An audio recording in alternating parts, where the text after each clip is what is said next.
लाडक्या बहिणींनो, तुमच्यासाठी एक अत्यंत महत्त्वाची बातमी आहे। लाडकी बहीण योजनेचा नोव्हेंबर महिन्याचा हप्ता थांबू शकतो जर तुम्ही अजून ई-केवायसी केली नसेल तर। सध्या सरकारकडून ई-केवायसी अपडेट करण्याची अंतिम तारीख दिली गेली आहे। ज्या महिलांनी केवायसी केली नाही त्यांच्या नावावर नोव्हेंबरचा हप्ता थांबवण्यात येईल। म्हणूनच जर तुम्हाला हप्ता वेळेवर मिळावा असं वाटत असेल तर ही प्रक्रिया आजच पूर्ण करा। ही अगदी सोप्या मोबाईलवरून करता येणारी प्रक्रिया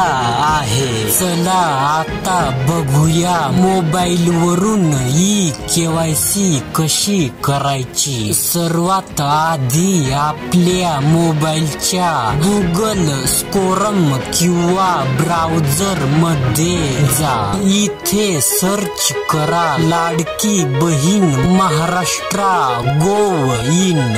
वेबसाईट उघडल्यावर केवायसी अपडेट असा पर्याय दिसेल, त्यावर क्लिक करा आणि तुमचा आधार क्रमांक टाका। त्यानंतर OTP तुमच्या मोबाईलवर येईल, तो टाका। तुमची माहिती दिसेल ती तपासा आणि अपडेट केवायसी वर क्लिक करा। त्यानंतर तुमचा आधार कार्ड आणि बँक खाते लिंक असलेला डीबीटी तपासला जाईल।